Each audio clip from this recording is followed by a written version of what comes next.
Gonna shoot a water jug at 50 yards with the Bergara BMR-X.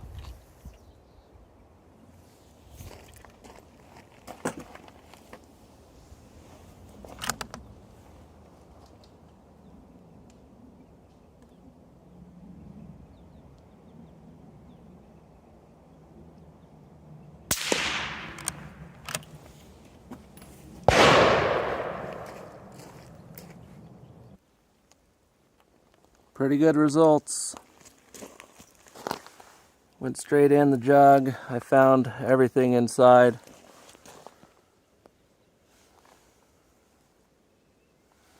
Good fragmentation at 50 yards. There's a nice 5-shot group under a ½ an inch at 50 yards. Pretty good ammo. Check out my other videos for more shooting content.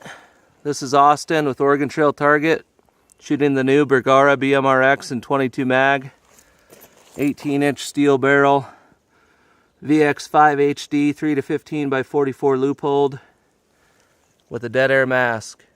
Thanks for watching.